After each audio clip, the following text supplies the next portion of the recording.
সমুদ্র এই পাহাড়টা একটু বন্ধ করে দেখি। হচ্ছে দোষের সমুদ্র স্বরূপ। এত দোষ, এত অন্যায়, এত পাপ, এত মিথ্যা, এত অনাচার, এত দুরাচার, এত ব্যভিচার, এত নিকৃষ্টতম ব্যবহার অন্য কোন যুগে ছিল না। তাই বলছেন কলের দোষ নিধি কিন্তু অস্তি এক মহান গুণ। একটাই মহৎ গুণ আছে, সেটা কি গুণ? কীর্তনাদেব কৃষ্ণস্য মুক্ত বন্ধ পরম ব্রজে।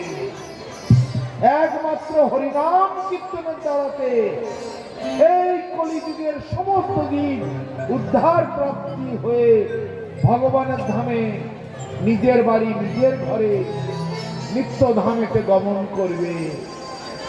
আর তাকে ফিরে আসতে হবে না, আর তাকে ত্রিতাপ চালায় কষ্ট পেতে হবে না, সংসার নামক দুঃখ কষ্ট আর থাকবে না, জন্ম মৃত্যুর চক্রে আর তাকে বারংবার আসতে হবে না। তাই জন্যে ভগবান এই ব্যবস্থা করে দিয়েছে, সকল শকতি দেই নামে তুহারা আর গ্রহণে রাখলি নাহি কাল বিচারা। হরিনাম, একমাত্র হরিনাম এই জগতে এনে দিয়েছে। সদ্গুরুর চরণাশ্রয় করে এই হরিনাম গ্রহণ করতে হয়, আর এই হরিনামকে আশ্রয় করে জীবন যাপন করলে, অবশিষ্ট জীবনটা পালন করলে তার সর্বার্থ সিদ্ধি হয়ে যায়। তাকে আর পুনঃ পুনঃ এই মৃত্যুময় সংসারেতে পরিভ্রমণ করতে হয় না। এ বড় সৌভাগ্যের ব্যাপার। নাম রূপে কলিকালে কৃষ্ণ অবতার, নাম হইতে হয় সর্ব জগৎ নিস্তার। অতএব কলিযুগে নাম যোগ্য সার, আর কোন ধর্ম কইলে নাহি পায় পার। আর কোন কিছু দ্বারা উদ্ধার হওয়ার কোন পথ নেই। নাম রূপে কলিকালে কৃষ্ণ অবতীর্ণ হয়েছে। এমনকি ভগবানের যা শক্তি তার থেকে অনেক গুণ বেশি শক্তি ভগবানের নামের মধ্যে দিয়ে রেখেছে। ভগবানের নাম করলে আর কোনো পাপ তাকে স্পর্শ করতে পারে না। কিন্তু ভগবানের নামের মধ্যেও সব পাপ ভগবান নিজের মধ্যে অত ক্ষমতা রাখেননি, তার সর্বস্ব সব ক্ষমতা তার নামের মধ্যে দিয়ে রেখেছে। যে নাম সেই নাম, মানে যার নাম সেই স্বয়ং ভগবান, তিনি নাম রূপে এসেছেন। এত বড় সৌভাগ্য আমাদের। তাই বলছে বৃহৎ ভাগবতের মধ্যে বলছে, যেন জন্ম সতেই পূর্বম বাসুদেব সমর্পিত তন্মুখে হরিনামানি সদা তিষ্ঠন্তি ভারত। যিনি শত শত পূর্ব জন্মে ভগবানের সেবা করেছিলেন, ভগবানের নাম গুণগান কীর্তন করেছিলেন, ভগবানের পূজা আরতি, ভগবানের নাম জপ করেছিলেন, ভগবানের ভক্তদের সেবা করেছিলেন, তার মুখে হরিনাম উচ্চারিত হবে, অন্যের মুখে হবে না। তাহলে নামের এত মহিমা। গৃহে থাকো, বনে থাকো, সদা হরি বলে ডাকো। যেখানে থাকুন না কেন, হাটে মাঠে বাজারে, চাকরিতে হোক, ব্যবসায় হোক, জমিতে হোক, বাড়িতে হোক, গাড়িতে হোক, যেখানে সর্বত্র নাম জপ করা সুযোগ আমাদের আছে। নামের মহিমা এইরকম। আরো নামের মহিমা এমন বলা হয়েছে ভাগবতে, যৎফলং নাস্তি তপসান যোগেন সমাধিনা তৎফলং লভতে সম্যক ফলৌ কেশব কীর্তনা। সত্য যুগে ধ্যান করে যে ফল না পাওয়া যেত, দ্বাপর যুগেতে ত্রেতা যুগেতে যাগযজ্ঞ করে যে ফল না পাওয়া যেত, দ্বাপর যুগেতে অর্চন করে যে ফল না পাওয়া যেত, একমাত্র কলিযুগেতে ভগবানের নাম সংকীর্তন করে অনায়াসে সেই সমস্ত বস্তু অনায়াসে লাভ করা যায়। এত বড় সৌভাগ্য আমাদের। তাই একমাত্র সৌভাগ্যবান ব্যক্তিদের জিহ্বায় এই হরিনাম উচ্চারিত হয়, আর সকলের জিহ্বায় উচ্চারিত হয় না। তাই আমাদের ভালো করে বিষয়টি একটু লক্ষ্য করা উচিত। ভাগবতে আরো বলা হচ্ছে, পতিত স্খলিত ভগ্ন সন্দেস্তস্তপ্ত আহত হরিরিত্য বসনাপি কুমান্নার হতি জাত না। পতিত মানে তিনি অধপথে গেছেন, তার মানে অধপথে যায় মানে কি? একটা ভালো বংশের ছেলে, শিক্ষিত ছেলে, সে মাতাল হয়ে গেছে, সে পতিতালয়ে যাওয়া আসা করে, সে চোর ডাকাত পকেট মধ্যে সঙ্গে ঘুরে বেড়ায়, তাহলে এটা অধপথে যাওয়া হলো না? কোটিপতি লোকের ছেলে, সম্ভ্রান্ত বংশের ছেলে, এই যদি হয়। কিন্তু ভাগবত বলছে যত বড় পতিতই হোক না কেন,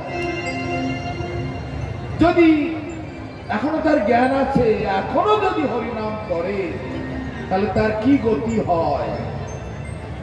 স্খলিত মানে উপরের থেকে গড়িয়ে গড়িয়ে পড়ছে, যে কোনো মুহূর্তে মৃত্যু হয়ে যাবে, কিন্তু এখনো জ্ঞান আছে। যদি এখনো হরিনাম করে, তার কি গতি হবে?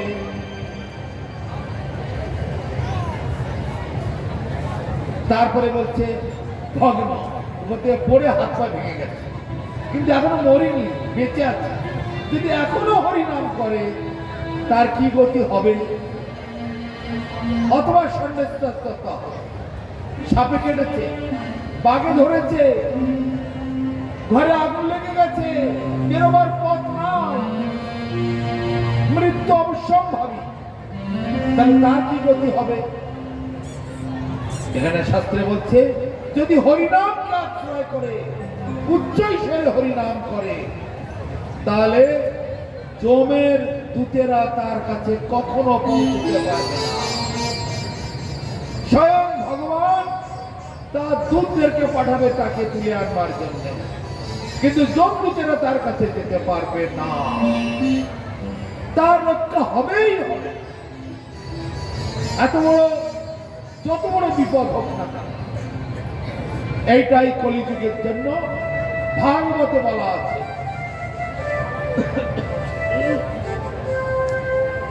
অজস্র নামের মহিমা, অল্প কয়েকটা নামের মহিমা শুনিয়ে দিলাম। আরো মহাভারতের শেষের দিকে কয়েকটা কথা একটু আপনাদের শুনিয়ে যাই। সময় তো মাত্র অল্প দেওয়া হয়েছে, 7টার মধ্যে শেষ করতে হবে। তো এই হরিনামের কথায় মহাভারতের একটু প্রমাণ বলে দিই। পাণ্ডবগণ যখন যুদ্ধ জয় হয়ে গেল, কুরুক্ষেত্রের যুদ্ধে জয়লাভ করলেন, কৃষ্ণ এবার দ্বারকায় চলে যাবেন। তো পাণ্ডবগণ হস্তিনাপুরে রাজা হয়েছে, ইন্দ্রপ্রস্থে গিয়ে তারা নতুন রাজধানী স্থাপনা করেছেন। ভগবানকে তখন জিজ্ঞাসা করছেন, প্রভু অল্প দিনের মধ্যে তো কলি প্রবেশ করবে, অল্প দিনের মধ্যে কলি প্রবেশ করলে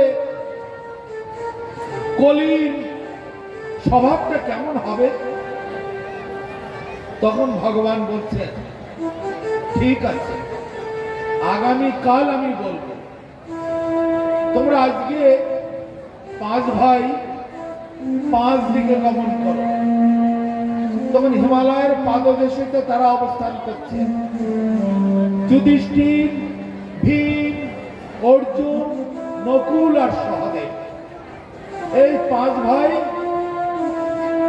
দ্রৌপদীও আছেন, হিমালয়ের পাদদেশে অবস্থান করছেন, ভগবানকে প্রশ্ন করেছেন আপনি চলে গেলে কলি প্রবেশ করবে, যে কলির অবস্থাটা কেমন হবে।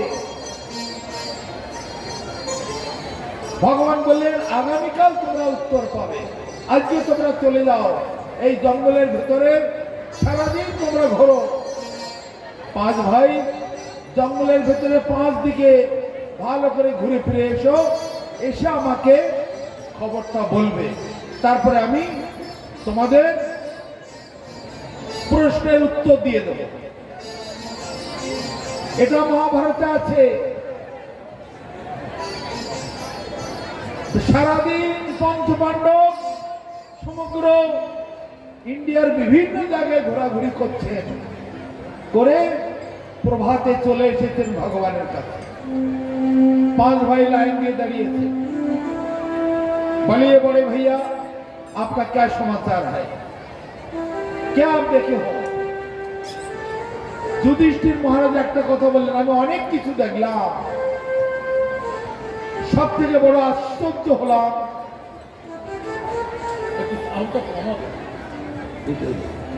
সব থেকে বড় আশ্চর্য হলাম আমি একটা বিরাট আকার হাতি দেখলাম।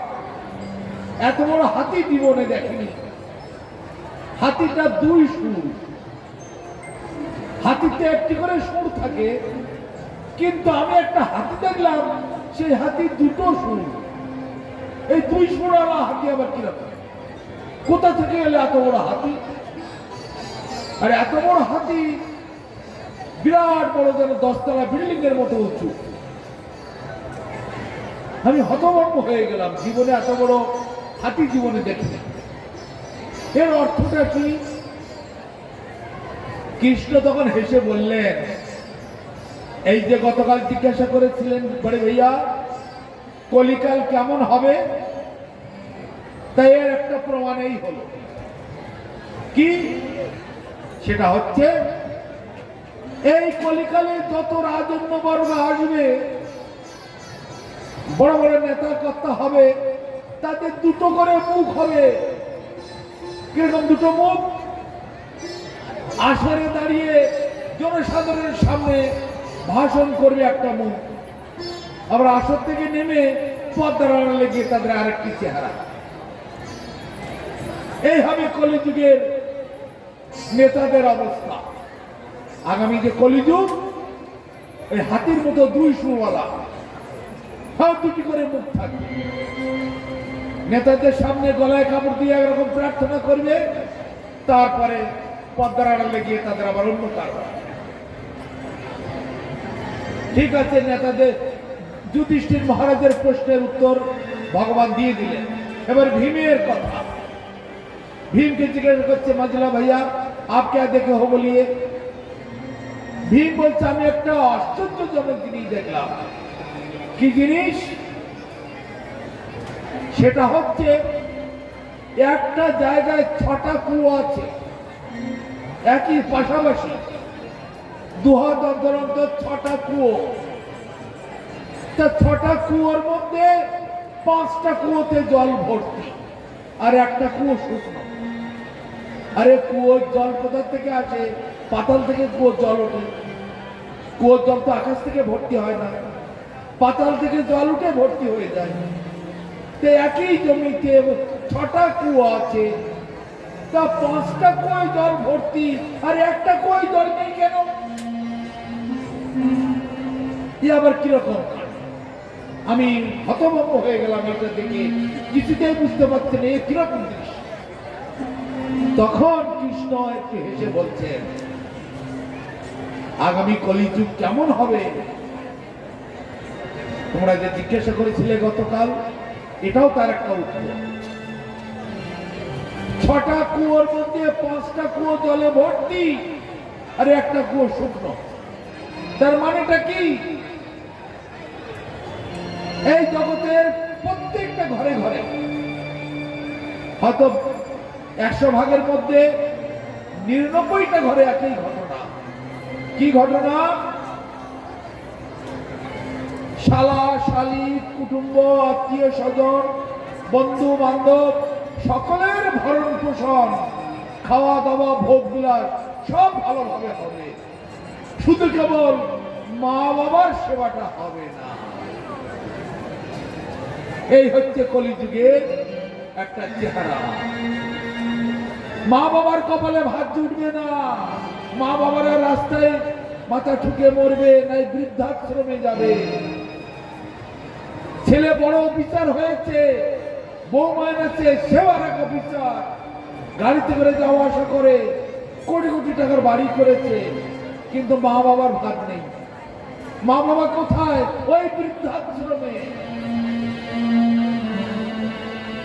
সেখানে মরলো কি বাঁচলো সে দেখবার লোক নেই। কয়েকদিন আগে খবর কাগজে বেরিয়েছিল, এই 15-20 দিনকে মাসখানেক আগে, 20,000 কোটি টাকার মালিক 4টে ছেলে মেয়ে, বাবা মা বৃদ্ধাশ্রমে মরে গেছে। তা 4টে ছেলে মেয়ে 20,000 কোটি টাকার মালিক, এক একজনের 5,000 কোটি টাকা করে ভাগ হয়েছে। বাবাটা মরে গেল, ফোন করছে বারবার, কোন ছেলে মেয়ে ডেড বডি আনতে গেল না। কি তাদের উত্তর? আমাদের টাইম নাই, তোমরা যা পারো করো। মরা বাবা দেখে আর কি হবে? জ্যান্ত অবস্থায় দেখতে পেলাম না, মরি আর কিন্তু ও দেখে কি করবো? তোমরা যা পারো করো। শেষকালে ওই বৃদ্ধাশ্রমের লোকেরা সেই মানুষটাকে নিয়ে ওই সরকারি শ্মশানে নিয়ে পুড়িয়ে দিল। কিন্তু 4টে ছেলে মেয়ে কেউ সেখানে আনতে গেল না, দেখতেও গেল না। এই হচ্ছে কলিযুগ। তাই ভগবান ভীমের প্রশ্নের উত্তর দিলেন, 6টি কুয়োর মধ্যে 5টি কুয়ো পরিপূর্ণ হবে, আর একটি কুয়োয় শুকনো, সাথে জল থাকবে না। এই মা বাবার কপালটা এরকমই হবে। কোন মা বাবা? যে মা বাবারা নিজে না খেয়ে ছেলেদের খাওয়ায়, তাই এইটা মা বাবা। এইবার অর্জুনের কাছে এসেছে, অর্জুনকে বলছে, পার্থ আপ কে দেখো বলো।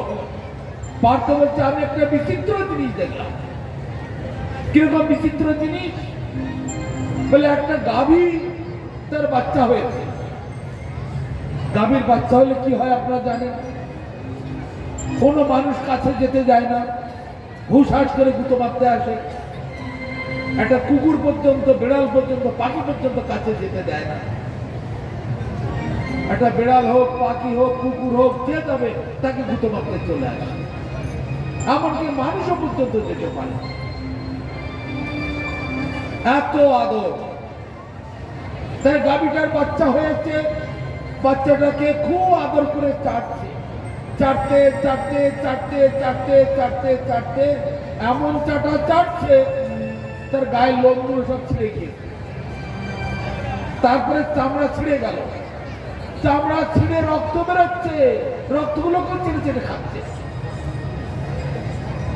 তার চামড়া ছিঁড়ে রক্ত খেতে খেতে মাংস বেরিয়ে গেল, মাংসগুলোকেও চেটে খেয়ে দিচ্ছে। শেষকালে হাড় বেরিয়ে গেল, হাড়গুলোকেও চিবি চিবি খেয়ে দিচ্ছে। শেষকালে বাছুরটা একদম ফুরিয়ে গেল। কিরকম আদর, কিরকম ভালোবাসা! আমি তো জীবনে কখনো শুনিনি বা দেখিনি। হে কেশব, তুমি বলো এটার অর্থ কি, কারণটা কি? তখন ভগবান বলছে, কলিযুগের মা বাবা গুলো এরকমই হবে। একটা দুটো করে বাচ্চা হবে, আর এমন আদর করা করবে, বাচ্চাটাকে একেবারে জমের বাড়ি পাঠিয়ে দিয়েছে, তাকে ভগবানের দিকে আসতে দেবে না। যদি কোনো বাচ্চা এই সাধুরা গ্রামে গঞ্জে তো আসে, একটু তাদের সঙ্গ নেয়, আমিও মঠে যাব, আমিও সাধু হব। এইবার সাধুর জীবন সংশয়। মা বাবা তখন পাড়ার লোক জোগাড় করে, কই সে সাধুটা কোথায়? পিটিয়ে তার মাথা ফাটিয়ে দেবো। এই গ্রামে যেন না ঢোকে ও সাধু, ও সাধু যেন গ্রামে না ঢোকে, ওকে পিটিয়ে ঠিক করে দেবো। এমন আদর করা করবে, সেই ছেলেপিলেগুলো অসুরে পরিণত হবে আর মা বাবাকে বৃদ্ধাশ্রমে রেখে দেবে এবং সেই মা বাবা ওখানে হাহুতাশ করতে করতে মরে যাবে, তার ডেপুটিটা পর্যন্ত আনতে যাবে না। এইরকম আদর করা করবে প্রত্যেকটা বাড়িতে। তাই দেখি একটা দুটো বাড়ি নয়, প্রত্যেকটা বাড়িতে। আমি ভাবছিলাম 100-র মধ্যে 99টা, সেটাও নয়, 100-র মধ্যে 100 ফ্যামিলিতে একই দেখি। কোন ছেলে মেয়ে হরিকথা শুনে একটু ভালো লেগেছে, একটু আমাদের সঙ্গ করছে, শেষকালে সে মঠে যাবে বলেছে, মা বাবা এবার রেখে একবারে আগুন। মা বাবা তখন বলছে, ও সাধু তুমি কি মন্ত্র দিয়েছো? হ্যাঁ, তুমি আমাদের গ্রামে আর ঢুকবে না, তোমার মতো সাধু আমাদের দরকার নেই, তুমি আমাদের গ্রামে ঢুকবে না। আরে ভগবান, তোমার ছেলে তুমি ধুয়ে দিয়ে খাও না, আমার কি দরকার? দরকার নেই তোমার ছেলে আমার। আমরা এসেছি রাস্তাঘাটে ঘুরে বেড়াই, নিত্যানন্দ প্রভু মহাপ্রভু যারে দেখো তারে কহ কৃষ্ণ উপদেশ। আমরা সকলকে কৃষ্ণ কথা বলতে আসি, হরি কথা ভাগবত কথা শোনাতে আসি। তো তোমাদের ছেলের ভালো লেগেছে, সে মঠে যাবে, আশ্রমে যাবে, তাই তো আমি কি বলবো? হাজার হাজার আশ্রম আছে, আশ্রমের গেট খোলা আছে, তারা আশ্রমে যাবে, থাকবে, ভগবানের সেবা করবে, তা তার স্বীকৃতি ভালো আছে। ওইসব ভালো মন্দ কিছু বুঝি না, তুমি আর এই গ্রামে ঢুকবে না, তোমার জন্য আমার ছেলেটা খারাপ হয়ে গেল। তাহলে দেখো এই কলিযুগের মা বাবা এমন আদর করা করবে, এমন ভালোবাসা বাঁচবে, তাকে একদম জমের ঘরে পাঠিয়ে দিয়ে ছাড়বে। আমরা যেমন জ্বলে পুড়ে মরছি, এই ত্রিতাপ জ্বালায় মরছি, হ্যাঁ, আদি দৈবিক আদি ভৌতিক আধ্যাত্মিক জ্বালা, এই সংসার করে জ্বলে পুড়ে মরছি, ঠিক তেমনি করে আমার এই ছেলেটাও যেমন জ্বলে পুড়ে মরে। এই ব্যবস্থাই করবে কলিযুগে। আপনারা হাতে নাতে দেখতে পাচ্ছেন, সবাই বিচার করে দেখুন এইটাই। তাহলে 3 জনের খবর পেয়ে গেলে, যুধিষ্ঠির মহারাজ কি দেখলেন? 2 সুরলা হাতি। ভীম কি দেখলেন? 6টা কুয়োর মধ্যে 5টা কুয়োয় জল ভর্তি, একটা কুয়োয় জল নেই। মানে আত্মীয় স্বজন বন্ধু বান্ধব গাড়ি বাড়ি সব হচ্ছে, মা বাবার কপালে ভাত হচ্ছে না, সেবা হচ্ছে না। আর 3 নম্বরে অর্জুন কি দেখলো? এত আদর করা করছে ছেলেকে, তার হাড়, তার চামড়া, রক্ত, মাংস, হাড় যা ছিল সব চিবিয়ে খেয়ে শেষ করে দিয়েছে। এইরকম আদর করা করবে এই কলিযুগে। তাহলে দুটো বাকি থাকলো, নকুল আর সহদেব। নকুলকে বলছে, ভাই নকুল তুমি কি দেখলে বলো দেখি।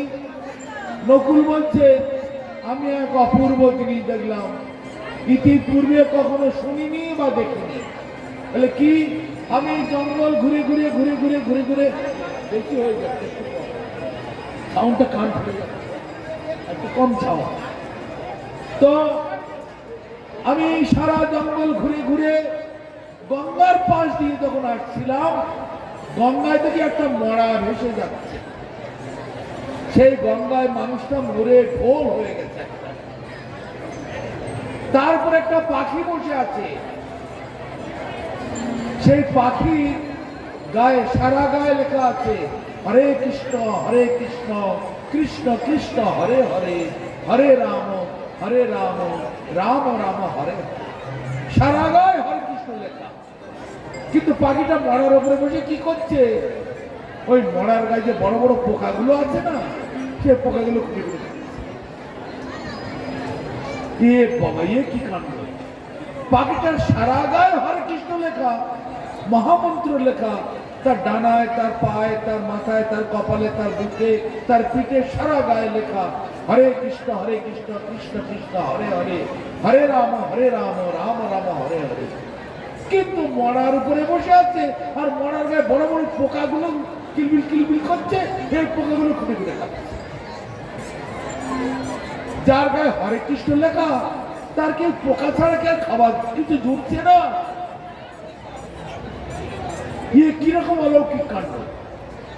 তখন ভগবান বলছেন, ভাই নকুল, তুমি ঠিক দেখেছ, একেবারে ঠিক দেখেছ। আগামী দিনে কলিযুগটা এইরকম হবে। চৈতন্য ভাগবতে কথা লেখা আছে, বৃন্দাবন দাস ঠাকুর লিখে দিয়েছে, আপনারা দেখবেন। কলিযুগে বৈষ্ণব হইবে অপার, হাসিতে খেলিতে যাবে জমের দুয়ার। অজস্র সাধু কলিযুগে হবে, বৈষ্ণব হবে, কিন্তু তারা লুকিয়ে লুকিয়ে ওই মাছের ঝোল, মুরগির ঝোল, মদের বোতল, গাঁজা, সিগারেট, বিড়ি, অসৎ সঙ্গ, অবৈধ সঙ্গ, এগুলো তারা ছাড়তে পারবে না। তাই ভাগবত অনেক আগে থেকে লেখা হয়ে গেছে, কলিযুগে বৈষ্ণব হইবে অপার, হাসিতে খেলিতে যাবে জমের দুয়ার। তাই তার সারা গায়ে হরে কৃষ্ণ মহামন্ত্র লেখা, কিন্তু সে খুঁটে খুঁটে পোকাগুলোই খাচ্ছে। পাখির কি খাবার নেই? অজস্র। সবাই মাথায় হাত, হায় কলিযুগ। সকাল সকাল আমরা এখান থেকে পালাতে পারলে বাঁচি, ওই রকম কলি আমরা দেখতে চাই না, ওই রকম কলিযুগ আমরা দেখতে চাই। কিন্তু কিন্তু কিন্তু ভগবান আবার কিন্তু কেন বলছে? আপনি যখন আছেন, আপনি কি একটা ব্যবস্থা করতে পারেন না? হ্যাঁ, ব্যবস্থা তো সবই আছে। তার ছোট ভাই কি দেখেছে? হিটাকর দেখি বাকি আছে। তো 4 ভাইয়ের পরিচয় হলো, 4 ভাই কি কি দেখেছে সেগুলো জানলাম। এখন ভাই সহদেব কি দেখেছে সেটা একটু শুনি। আচ্ছা ছোট ভাই সহদেব, তুম কে দেখে হো? সহদেব বলছে, আমি একটা অলৌকিক জিনিস দেখলাম, যা আমি কখনো কোনো কাহিনীতে শুনিনি, যা আমি কারো কাছে, বাপ দাদাদের কাছে কখনো এরকম গল্প শুনিনি, চোখেও দেখিনি। সেরকম একটা ঘটনা আমি আজকে দেখে ফেললাম। সারাদিনের পরে যখন সন্ধ্যার দিকে হিমালয়ের কোল দিয়ে যখন আসছিলাম আমাদের কুটিরের দিকে, তখন দেখলাম পাহাড়ের উপরে ভয়ঙ্কর একটা শব্দ হয়েছে। সেই শব্দতে দেখলাম বিরাট একটা পাহাড়ের খণ্ড, প্রায় 20 মঞ্জিল, 20 তলা, 20-30 তলা বিল্ডিং এর মতো উঁচু বিরাট এক পাহাড়ের খণ্ড ভেঙে গড়িয়ে গড়িয়ে আসছে। আর হুড়মুড় দুড়মুড় করে বড় বড় গাছ ভাঙতে ভাঙতে সমতলের দিকে চলে আসছে। আর সমতলে লক্ষ লক্ষ মানুষ ত্রাহি ত্রাহি করে পালাও পালাও পালাও, ওরে যে যেখানে আছে শীঘ্র পালিয়ে যাও। ওই পাহাড়টা সমতলে এসে পড়লে সমতলে আর কোনো ঘর বাড়ি আর কোনো প্রাণী জগৎ কি বাঁচবে? ভয়ঙ্কর সেই পাহাড়, পাহাড়ের টুকরোটা উপরের থেকে গড়াতে গড়াতে গড়াতে গড়াতে চলে আসছে। আমি সেই দৃশ্য দেখতে পেলাম। লক্ষ লক্ষ লোক চিৎকার চেঁচামেচি করছে, সমতলে আসলে আমরা আর বাঁচবো না, ওরে যে যার মতো রাস্তা ছেড়ে দাও, পাহাড়টা, ওই পাহাড়ের অংশটা ভেঙে নিচের দিকে গিয়ে পড়ে যাবে। কিন্তু লক্ষ লক্ষ গাছ ভাঙতে ভাঙতে চলে আসলো, এসে শেষকালে সমতলের দিকে দুর্ব ঘাসের মাথায় গিয়ে পাথরটা কেটে আর পড়ছে। কি কাণ্ড! বিশাল বিশাল গাছ, পাহাড়ের মতো উঁচু বড় বড় গাছ, সেগুলো হুড়মুড় করে ভাঙতে ভাঙতে আসছে ওই পাহাড়ের টুকরোটা, আর সমতলে এসে দুর্ব ঘাসের মাথায় এসে আটকে গেল, আর যেতে পারত না। কিরকম কাণ্ড! এরকম ঘটনা কেউ না দেখেছে না শুনেছে। তখন সব পাণ্ডবরা হাসাহাসি আরম্ভ করে দিয়েছে, কৃষ্ণ হাসতে আরম্ভ করেছে। এরকম আর ঘটনা হয় নাকি? এত বড় বড় গাছ ভাঙতে ভাঙতে আসলো, আর শেষকালে এসে ওই পাহাড়ের ওই দুর্ব ঘাসের মাথায় এসে গাছ পাথরটা আটকে গেল। তখন কৃষ্ণ বলছে, ঠিক দেখেছে ছোট ভাইয়া সহদেব, ছোট ভাই সহদেব বিলকুল ঠিক দেখা। তার কারণটা হলো এই জগতে এই পাহাড়ের মতো অপরাধ লক্ষ লক্ষ মানুষেরা করছে, পাহাড়ের মতো পর্বত সমান পাপ করছে, আর সেই পাপ শুধরে দেওয়ার মতো কোন শক্তি জগতে নাই। কর্মযোগ, জ্ঞান যোগ, তপ যোগ, ধ্যান যোগ, রাগ যোগ, যত যোগ আছে কারো ক্ষমতা নেই। ধর্ম, অর্থ, কাম, মোক্ষ কেউ আমাদের বাঁচাতে পারবে না। ধর্মের নামেতে সারা পৃথিবী জুড়ে হাজার হাজার সম্প্রদায় গজিয়ে উঠবে, কিন্তু কেউ উদ্ধার করতে পারবে না, পারবে না, পারবে না। তাহলে কে পারবে? একমাত্র হরের নাম, হরের নাম, হরের নামই কেবলম। কেবল হরিনাম রক্ষা করতে পারবে, বাঁচাতে পারবে। সেই হরিনাম হচ্ছে সেই দুর্বা ঘাস। দেখতে ছোট, দেখতে সামান্য, পয়সা লাগে না, কড়ি লাগে না, যেখানে সেখানে পাওয়া যায়, কিন্তু ওই হরিনাম তাকে রক্ষা করতে, ওই অত বড় পাহাড়টাকে আটকাতে পারবে। বড় বড় গাছ তাকে আটকাতে পারলো না, ওই দুর্ব ঘাসের মাথায় এসে সেই পাহাড় আটকে যাবে। একমাত্র হরিনামের ক্ষমতা আছে এই কলিযুগের কোটি কোটি জীবের পর্বত সমান পাপ রাশিকে বিনাশ করে দিতে পারবে একমাত্র হরিনামে। তাই হরিনাম ছাড়া আর কোনো গতি নাই, আর কোনো গতি নাই, আর কোনো গতি নাই। তখন যুধিষ্ঠির মহারাজ, ভীম, অর্জুন, নকুল, সহদেব বা তার সঙ্গে দ্রৌপদী আর অন্যান্য সঙ্গী সাথে যারা ছিল সবাই শুনে অত্যন্ত আনন্দিত হলেন। এই কথাটা কলিযুগে ভালো করে প্রচার হওয়া উচিত।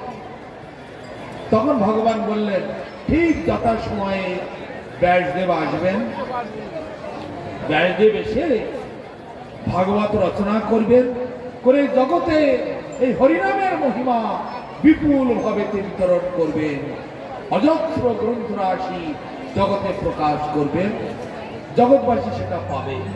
একমাত্র ভাগ্যবান, বুদ্ধিমান, সুকৃতিবান তারাই মাত্র গ্রহণ করবে, আর যারা দুর্ভাগা তারা কিন্তু পারবে না। দুর্ভাগা না বুঝে কৃষ্ণলীলা তত্ত্ব সার, শুকর যেমন না চেনে মুক্তার হার। কোটি টাকা দামের মনে মুক্তার হার একটা শুকরের সামনে ফেলে দিন তো, শুকে চলে যাবে, এখানে কিচ্ছু নেই, ওই নর্দমার মধ্যে ভালো মাল আছে। কিন্তু জ্ঞানী গুণী বুদ্ধিমান মানুষেরা সেই মুক্তার হারটাকে তারা মর্যাদা দেবে। সেই কলিযুগেতে একমাত্র ভাগ্যবান, সুকৃতিবান, পুণ্যবান তারাই এই হরিনামকে মর্যাদা দেবে, তারাই প্রাণ ভরে হরিনাম করবে, তারাই সদ্গুরুর চরণাশ্রয় করবে, তারাই এই জগৎ থেকে নিজেদেরকে উদ্ধার করে ভগবানের কাছে নিয়ে যাওয়ার জন্য নিজেরাই চেষ্টা করবে। কেননা ভগবান গীতাতে কথা বলেছেন, হে অর্জুন, তুমি তোমার বন্ধু, তুমি তোমার শত্রু। এখানে শত্রু মিত্র বাইরে থাকে না,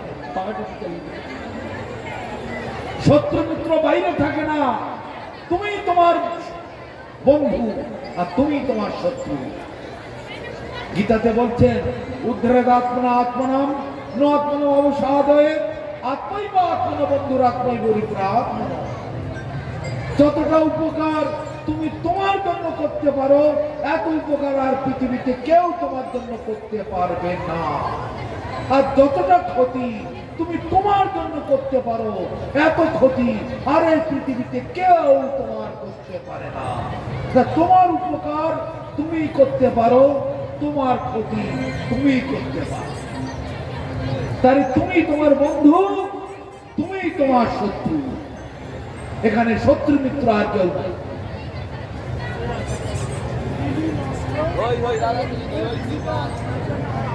কৃষ্ণ অবতার নাম হইতে হয় সর্বজগৎ নিস্তার।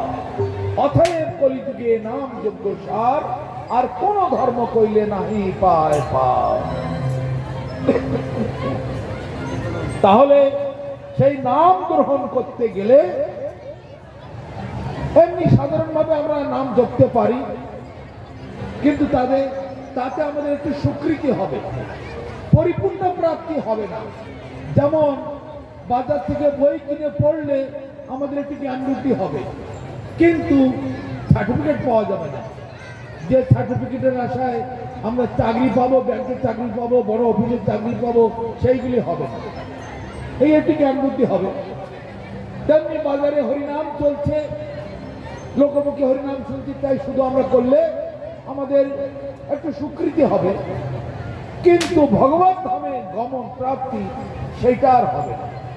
সেটা হতে গেলে কি করতে হবে? সদ্গুরু চরণাশ্রয় করতে হবে।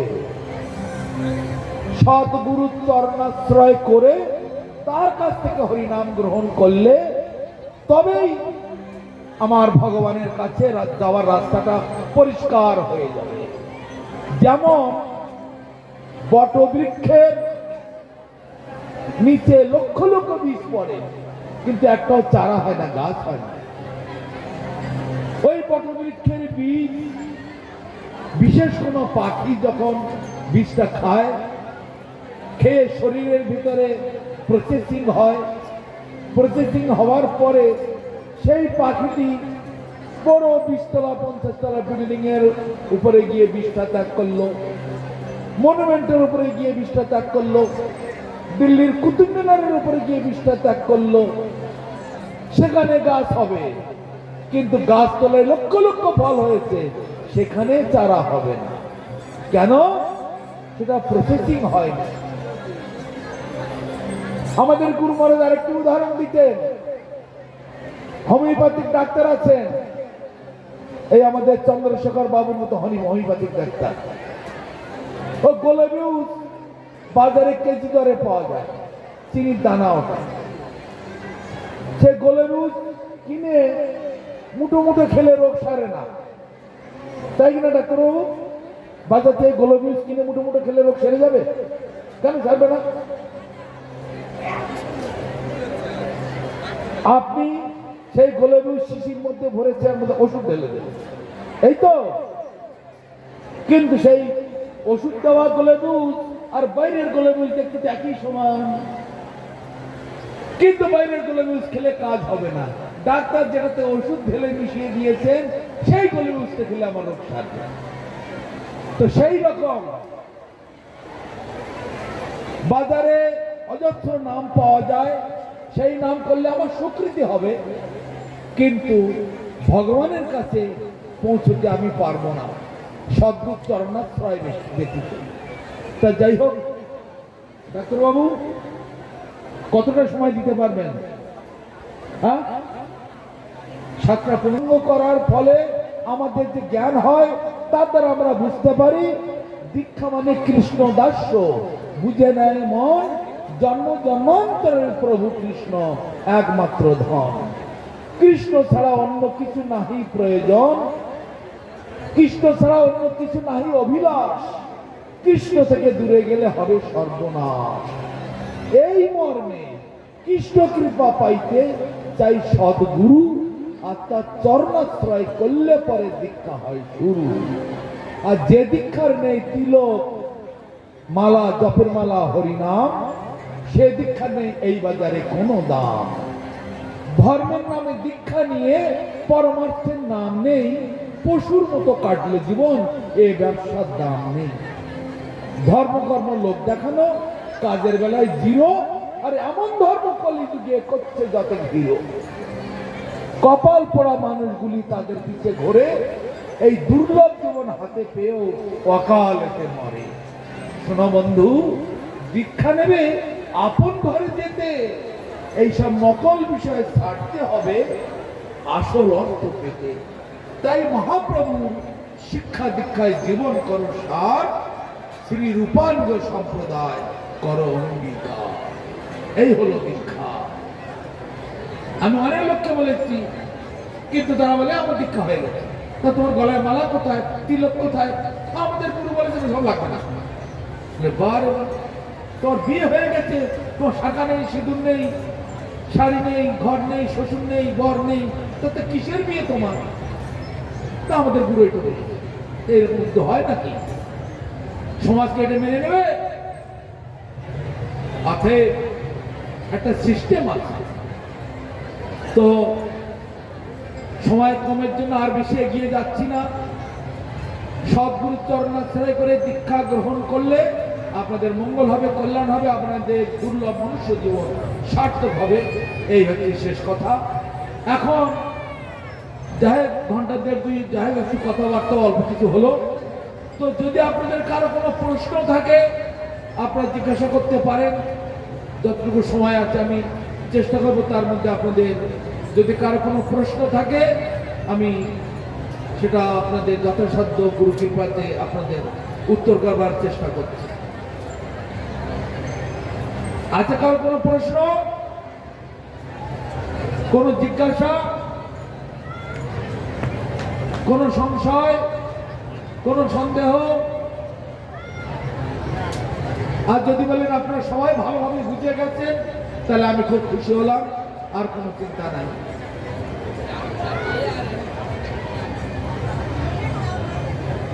কার কোনো প্রশ্ন নাই?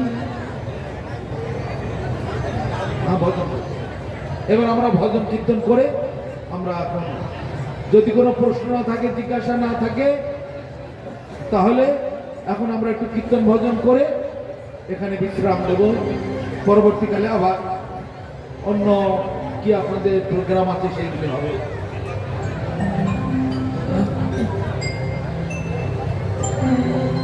আছে কোনো প্রশ্ন?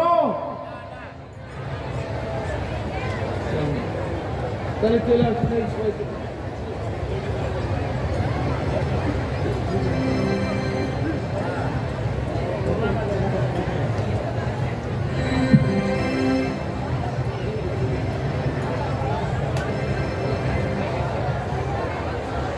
তাহলে প্রশ্ন নেই তো তাহলে আমরা একটু কীর্তন ভজন করি।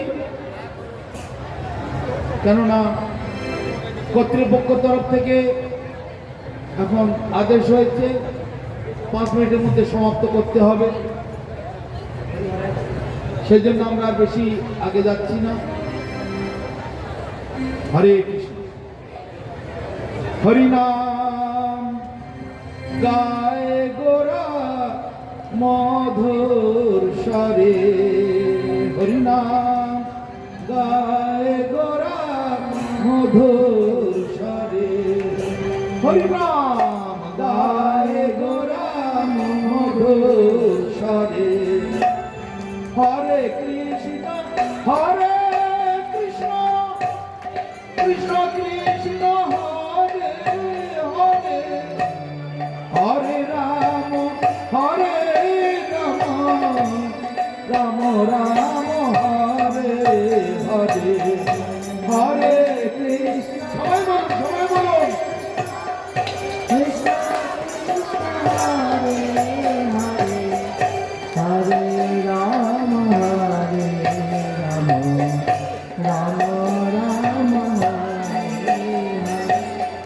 হরে, হরে কৃষ্ণ হরে কৃষ্ণ কৃষ্ণ কৃষ্ণ হরে হরে, হরে রাম হরে রাম রাম রাম হরে হরে, হরে কৃষ্ণ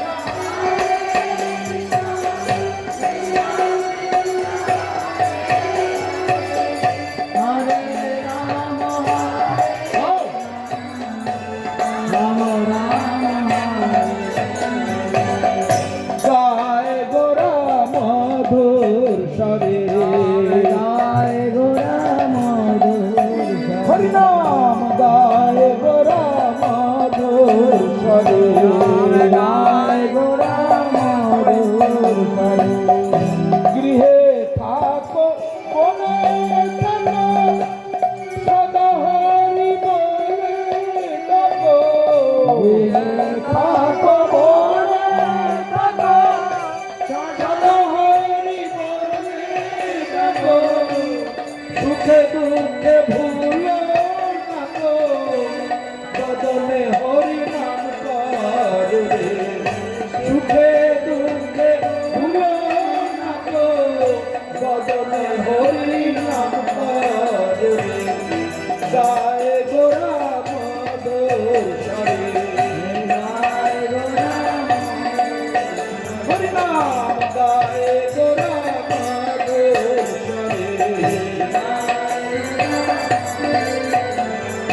রাধা মাধব নাম বলে রে।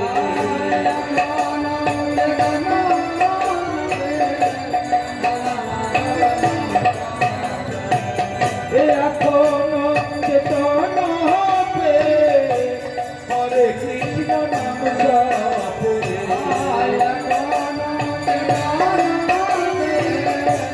হরে কৃষ্ণ নাম জপে জয় গোরা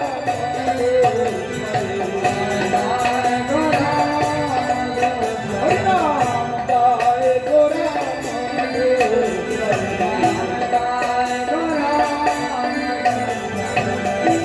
হরে কৃষ্ণ কৃষ্ণ কৃষ্ণ হরে হরে হরে রাম রাম রাম হরে হরে হরে কৃষ্ণ হরে কৃষ্ণ হরে হরে হরে রাম রাম রাম হরে জয় গোরা জয় গোরা জয় গোরা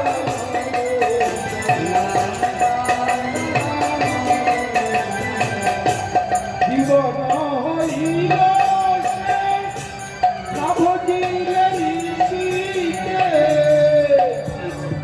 হইল শেষ, না ভজিলে ঋষিকে বাইরে জীবন হইল শেষ, না ভজিলে ঋষিকে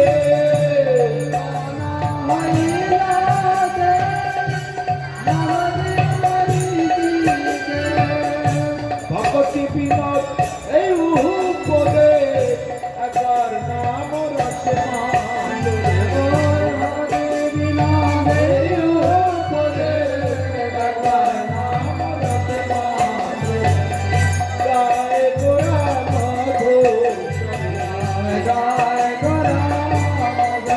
হরি নাম গায়ে গোরা মধুর স্বরে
কৃষ্ণ হরে হরে বলো হরে কৃষ্ণ হরে কৃষ্ণ রাম রাম হরে হরে হরে কৃষ্ণ কৃষ্ণ কৃষ্ণ হরে হরে হরে রাম রাম রাম হরে হরে বলো হরে কৃষ্ণ কৃষ্ণ কৃষ্ণ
অশেষ ধন্যবাদ।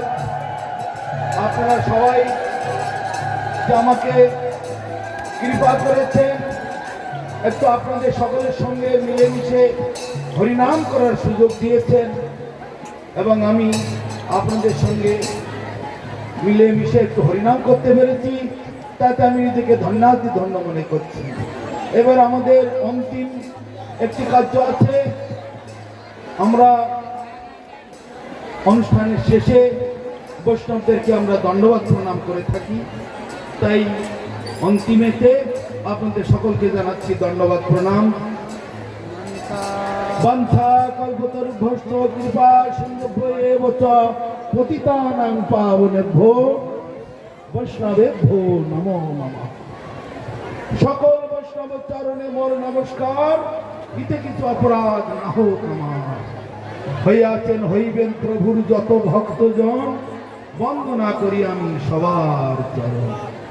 জয় সমস্ত বৈষ্ণব মণ্ডলী কি জয়, বৃন্দা দেবী কি জয়, জয় শ্রী শ্রী রাধা গোবিন্দ জিউ কি জয়, গৌর নিত্যানন্দ প্রভু কি জয়, জয় বাৎসরিক রাস লীলা রাস উৎসব মহামহোৎসব কি জয়। জয় লেবুতলা নাকি এটা? হ্যাঁ, লিচুতলার মাঠ, রাস মঞ্চ, রাস লীলা মহোৎসব কি জয়। দক্ষিণ 24 পরগনা, দক্ষিণ বারাসাত নিবাসী সমস্ত গৌর ভক্তবৃন্দ কি জয়। জয় ভুবন মঙ্গল হরিনাম সংকীর্তন কি জয়। জয় ডাক্তার বাবু চন্দ্রশেখর বাবু কি জয়। তদীয় সমস্ত কমিটি সমস্ত সদস্য বৃন্দ কি জয়। জয় ভুবন মঙ্গল হরিনাম সংকীর্তন কি জয়। জয় ভুবন মঙ্গল হরিনাম সংকীর্তন কি জয়। নিতাই গৌর প্রমানন্দে হরি হরি বল। জয় বিষ্ণুবাদ ভক্তি অমল বর্মন গুরু মহারাজ কি গৌর ভক্তবৃন্দ কি নিতাই গৌর প্রমানন্দে হরি হরি বল। মহারাজ সভাপতি এবং বিশ্বজিৎ খেলা আগামীকাল বিশ্বজিৎ খেলা ছাত্রদের সুরক্ষিত করতে সুমন কোটলা আগামীকাল ছাত্র হইতে প্রখ্যাত বিকন্যা বিশ্বজিৎ খেলা এখানে ভালো হয় কিনা শুনবেন। আমাদের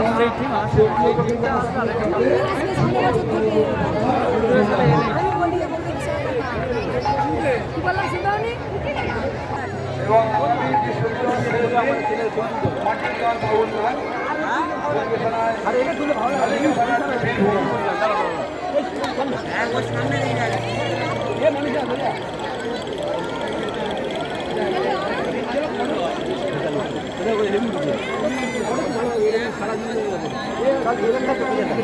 ভেতরে ঢোকা যাবে না।